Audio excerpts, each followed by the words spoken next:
Bonsoir, j'espère que tout le monde m'entend. Je suis en train de me régler de mon côté. Alors, bienvenue à cette petite conférence sur les études de master à l'étranger. En l'occurrence, voilà, quelques tuyaux en or pour vous aider à optimiser vos chances d'intégrer le master de vos rêves. Voilà, alors j'ai assez peu de temps, je crois 25 minutes tout rond, donc je vais filer assez vite. Je vais vous donner d'ailleurs assez rapidement euh, quelques informations sur qui je suis et ce que je fais. Je m'appelle Marc, je suis le fondateur de Study Experience, qui est une entreprise qui, au quotidien, accompagne les étudiants qui ont un projet d'études à l'étranger à tous les niveaux et notamment au niveau master. Donc, on se charge d'orienter les étudiants, identifier les bonnes universités et les bons programmes, et ensuite de les coacher pour monter les meilleurs dossiers possibles et augmenter voilà, mécaniquement leur chance d'accès au master ciblé. Donc, voilà ce que je fais. Je vous donne tout de suite mes coordonnées parce que j'ai l'impression qu'à pile 25, ça va couper. Donc, si je n'ai pas terminé, vous aurez perdu. Donc, n'hésitez pas à noter tout de suite nos informations de contact. Si jamais vous avez des questions à me poser par la suite, vous pouvez tout à fait me les soumettre par ce biais-là. Voilà pour les présentations. On passe maintenant aux choses sérieuses. Et en fait, la base, avant même d'envisager de candidater aux universités de rêve, c'est de bien choisir son université. C'est ce qui va vous permettre de bien construire le dossier en adéquation avec le programme qui vous convient le mieux. Et donc, vous allez avoir différents types d'universités. Alors, je ne sais pas si vous avez eu l'occasion d'échanger avec certaines des universités présentes sur ce salon, mais vous avez des universités, on va dire, plus anciennes, plus traditionnelles, style, je ne sais pas, Oxford, Cambridge, Harvard et compagnie, qui vont avoir une tradition, une grande tradition et une approche souvent très académique à l'apprentissage, et puis un cadre aussi qui va avec, qui fait un petit peu rêver, il faut bien le dire, avec ces grands campus verdoyants, les grands bâtiments en briques. Vous avez à l'inverse aussi des universités plus modernes. Je mettrai les écoles de commerce là-dedans, tout ce qui est HEC, ESSEC et compagnie pour ce qui est de la France, mais à l'étranger, je ne sais pas, moi, en Angleterre, vous avez des universités comme Bath ou toutes ces universités qui ont été construites, si vous voulez, dans les années 60-70, vont avoir une approche beaucoup plus pratique à l'apprentissage. Vous y retrouverez d'ailleurs beaucoup plus de formations en lien notamment avec le commerce, avec l'ingénierie ou tout ce qui est sciences appliquées, des choses comme ça. Et puis après, vous pouvez peut-être vous poser la question, est-ce que je préfère étudier en ville comme NYU, l'image à gauche, là c'est une université donc à New York que tout le monde connaît, implantée vraiment au centre-ville de Manhattan, ce qui convient à certains étudiants, moins à d'autres qui vont préférer peut-être justement ces grands campus verdoyants. Ça c'est là, déjà voilà, où est-ce que vous avez envie de vivre pendant un an ou deux pour effectuer ce master, ça peut jouer. Mais encore plus important que tout ça, vous avez le type d'université, le type d'enseignement du coup qui peut être dispensé. C'est ce que j'ai commencé à aborder dans le slide précédent, avec des universités plus traditionnelles, plus anciennes, avec une approche très académique, et d'autres qui vont être plus pratiques. Donc, en fonction de ce que vous souhaitez faire comme master, certaines universités vont être plus ou moins adaptées. Vous en avez aussi des plus petites qui vont privilégier les cours en tout petits groupes. Et évidemment d'autres universités très, très demandées avec des grands amphis où vous allez avoir forcément une expérience peut-être un tout petit peu moins personnalisée, si souvent vous avez quand même aussi des cours en petits groupes. Mais bon, voilà, en fonction de l'expérience que vous avez envie de faire, je pense que c'est important en tout cas voilà, de faire cette réflexion-là. Et ça va aussi avec le type de master que vous voulez peut-être étudier. Je ne sais pas si vous avez vu encore les différentes déclinaisons de master qui existent en particulier dans les pays anglo-saxons. Vous avez dû voir les MA, c'est le Master of Arts. Les MA, souvent, de manière générale, vont plutôt se tourner vers les domaines des arts, des humanités, de la littérature, des domaines voilà, forcément un petit peu plus littéraires. Ça n'a rien à voir avec les arts appliqués. il ne faut pas l'entendre dans ce sens-là. C'est vraiment un terme extrêmement large qui va regrouper tout ce qui est finalement un petit peu moins scientifique. Néanmoins, vous avez aussi des programmes de commerce notamment qui vont être Master of Arts. Donc, la différence avec notamment MSc, qui est un Master of Science, n'est pas toujours si claire que ça. Les Master of Science, techniquement, logiquement, sont censés recouvrir les formations plutôt scientifiques. Mais voilà, vous avez un petit peu des différences. Ce qu'on peut peut-être dire, c'est que pour un programme de commerce en l'occurrence, quand vous voyez un MA en management, cette formation sera souvent un petit peu plus pratique et moins théorique, alors que le MSc, c'est souvent voilà, la préparation éventuelle pour des études plus longues, pour un doctorat par la suite, éventuellement, des choses comme ça.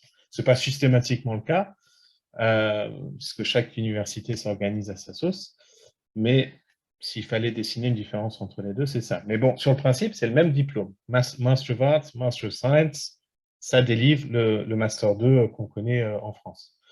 Et puis, vous avez le MBA qui concerne spécifiquement les étudiants intéressés par le commerce et qui s'adresse plus particulièrement aux étudiants qui ont déjà une certaine expérience professionnelle. Souvent 5-10 années d'expérience professionnelle à un niveau plus ou moins élevé. Vous avez aussi, par exemple, des Executive MBAs qui vont concerner les étudiants qui ont, je ne sais pas, 10 ans à un niveau vraiment exécutif, managérial, et d'autres MBA qui sont un petit peu plus accessibles, qui vont nécessiter peut-être 1-2 années d'expérience professionnelle sans plus. Mais voilà, typiquement, les bons MBA, en tout cas, c'est vrai qu'aujourd'hui, il existe des MBA qui recrutent des étudiants sans expérience professionnelle, mais bon, c'est quand même pas la même chose qu'un MBA qui va recruter avec de l'expérience professionnelle. Et d'ailleurs, souvent, les étudiants qui rejoignent ces formations-là recherchent aussi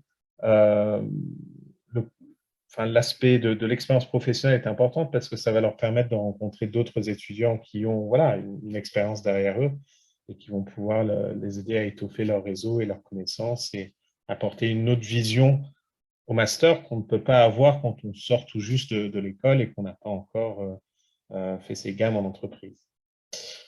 Vous avez aussi des masters recherche, souvent appelés MPhil, c'est Master of Philosophy, où là, vous allez vraiment faire de la recherche pure. Ça veut dire que vous n'avez pas vraiment de cours. C'est un espèce de mini-doctorat quelque part.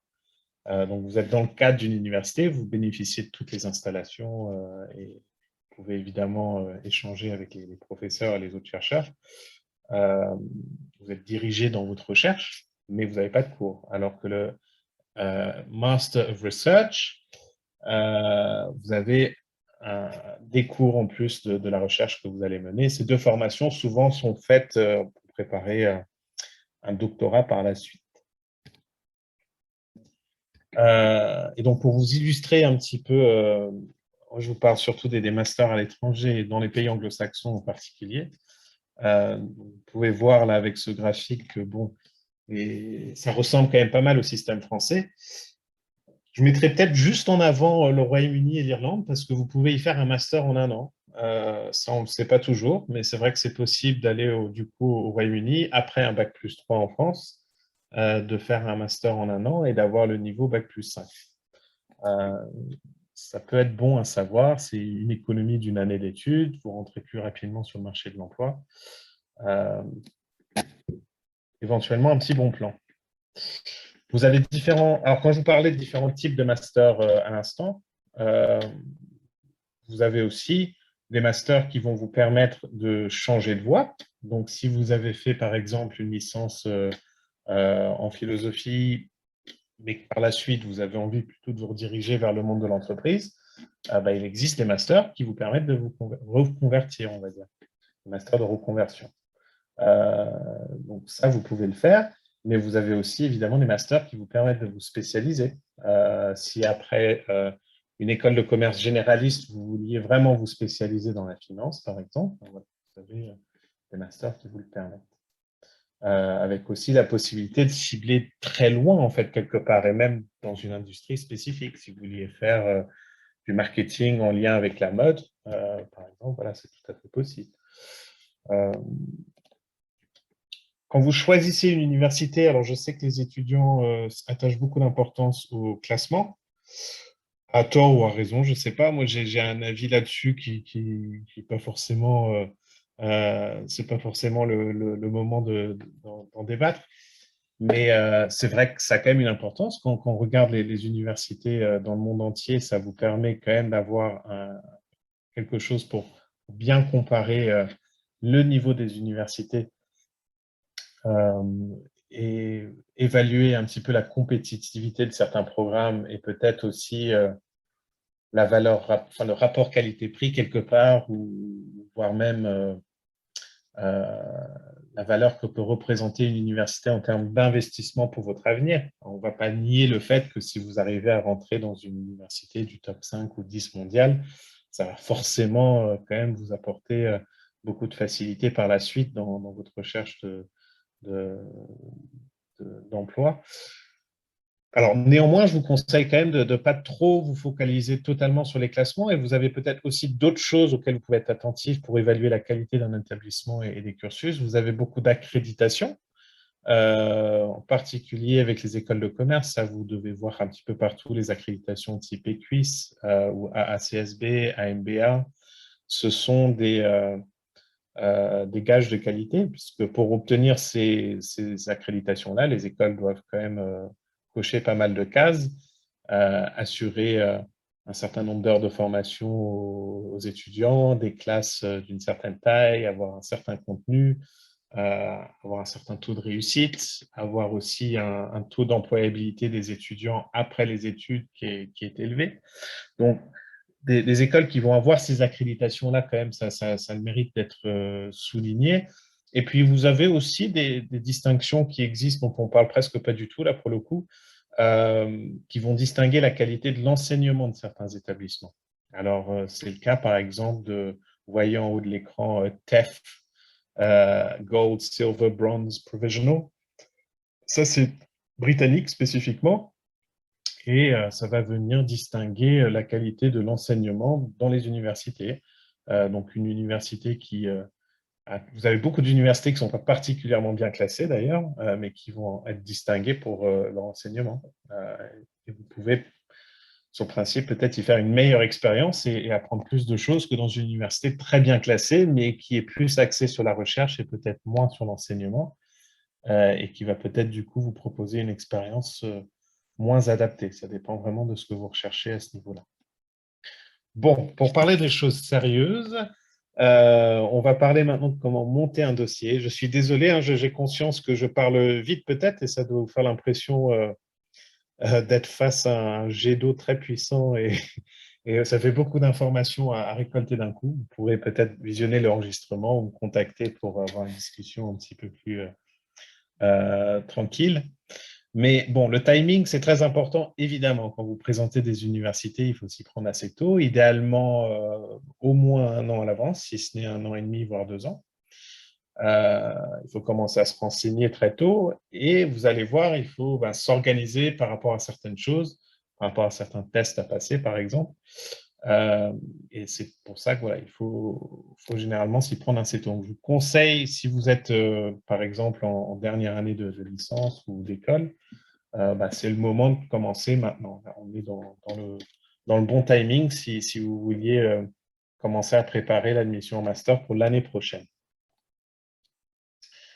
Et ce que vous allez devoir faire, du coup, pour rentrer dans les universités, c'est tout un tas de choses. La première chose, c'est peut-être la moins compliquée, mais si on se loupe là-dessus, on loupe tout. Donc, c'est bien quand même de se renseigner tôt. C'est les modalités administratives. Il faut bien regarder, voilà, tout simplement par rapport au master qui vous intéresse, comment est-ce que vous allez faire pour y postuler et surtout, est-ce qu'il y a des dates limites à respecter. Ces dates ne sont pas négociables, elles ne sont jamais négociables. Alors, la bonne nouvelle, c'est que pour les masters, dans la majorité des cas, il n'y a pas trop de dates limites et l'admission se fait en continu, mais bon, je ne vous cacherai pas que pour les masters les plus sélectifs et souvent les plus demandés, plus vous allez postuler tôt, plus vous avez de chances de rentrer. Puisqu'au bout d'un moment, si l'université estime qu'elle a suffisamment de dossiers sous le coude, elle va fermer du coup la plateforme aux nouvelles demandes. Donc, toujours une bonne idée de s'y prendre tôt. Et maintenant, dans 99% des cas, les modalités d'inscription se font en ligne, soit via le site de l'université, ou parfois par des plateformes centralisées, un peu comme Parcoursup, voilà, qui vous permettent de cibler différentes universités en même temps. Vous allez devoir fournir des relevés de notes. Donc, l'admission se fait sur dossier. On va regarder tout depuis le bac, en principe. Et je pense que ça mérite peut-être de souligner le fait que les universités étrangères, et en particulier anglophones, attachent quand même une importance aux notes, beaucoup plus qu'en France, en l'occurrence. En France, on va peut-être regarder le nom de l'école en premier, et la note, on s'en fiche un peu, en fait. Si vous avez un diplôme d'HEC, ben voilà, que ce soit la note quelque part, voilà, on sait que vous appartenez à une certaine catégorie d'étudiants.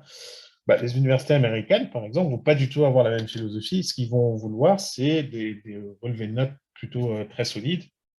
Ils vont convertir vos notes en notes américaines. Et pour accéder à certains programmes, il faut avoir validé votre diplôme avec certaines notes. Et voilà, et le fait d'être sorti de telle ou telle école aura quand même moins de poids à l'étranger qu'en France. Donc ça, je pense que c'est bien d'en avoir conscience tôt, pour mettre le paquet au niveau de votre apprentissage et d'essayer de décrocher les meilleures notes possibles. Ça ne suffit pas juste de valider avec 10 pour accéder à la majorité des masters. Il faut typiquement quand même une mention, quoi, idéalement, hein, 12 ou plus, en tout cas, pour accéder à une certaine catégorie. On va vous évaluer aussi dans certains cas, mais pas toujours, sur des tests d'admission. Alors, vous avez d'un côté les tests de langue. Ça, c'est pour le coup assez systématique. Donc, si vous voulez étudier dans une université anglophone, on va vous demander de passer l'IELTS. En principe, c'est le test le plus demandé. Vous avez le TOEFL aussi.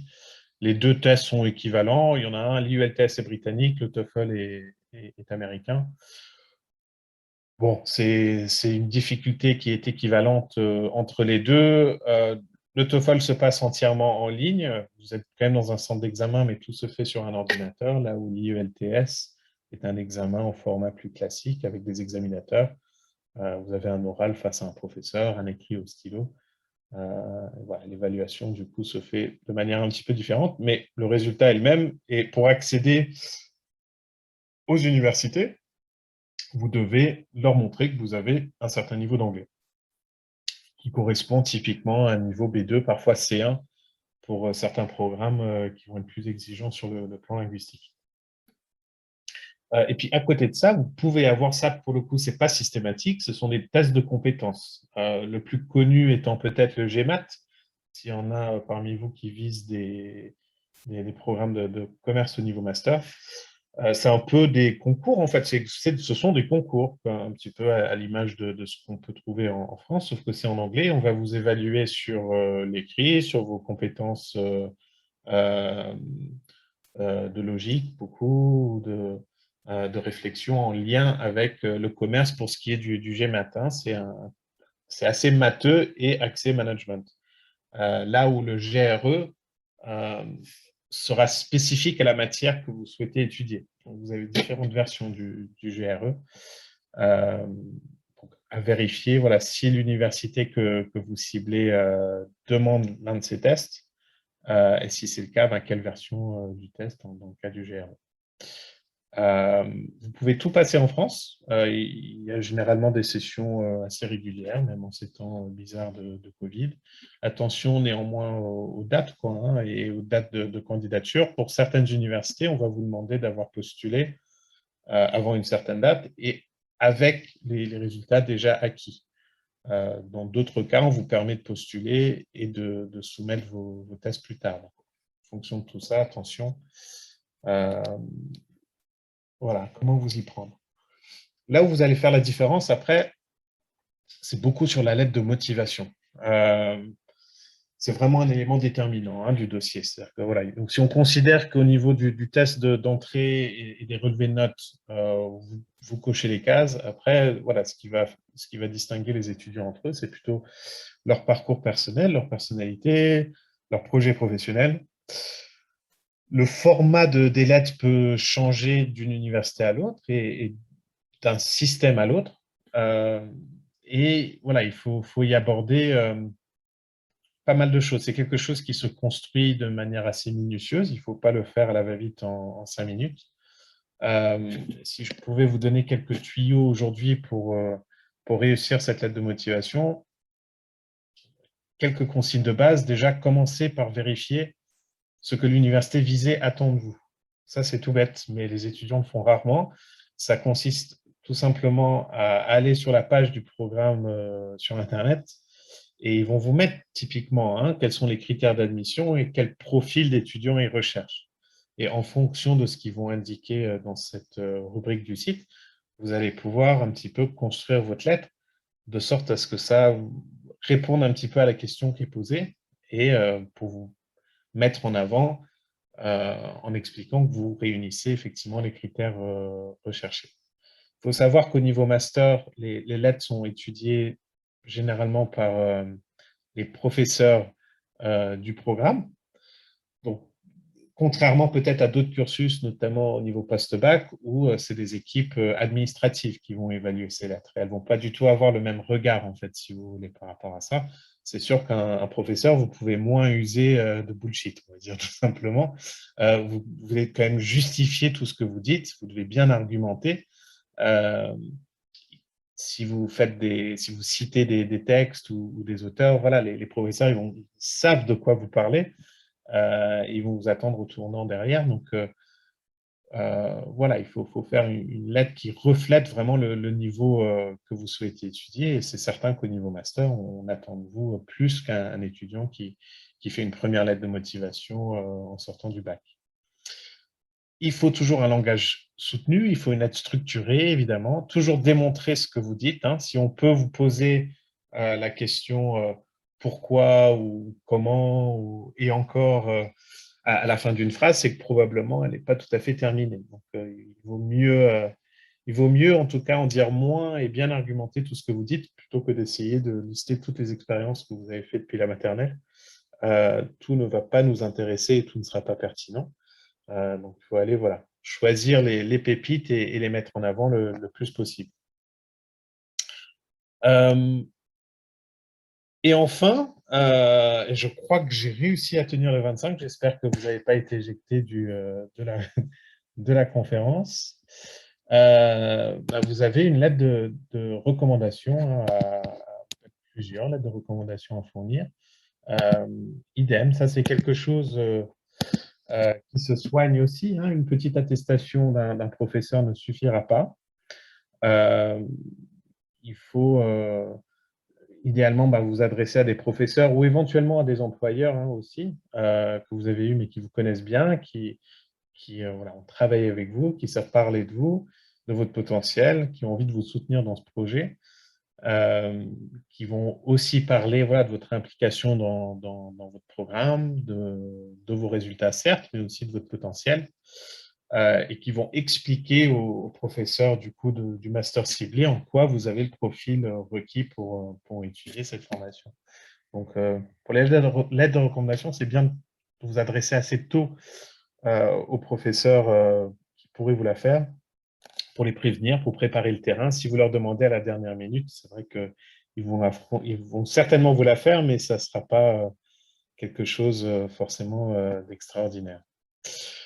Voilà, je crois que j'ai fait le tour. Je ne sais pas si tout le monde est toujours là. Oui, donc ça, c'est nickel. Si vous avez des questions, ça va être difficile de vous répondre maintenant, mais n'hésitez pas à me les adresser par la suite.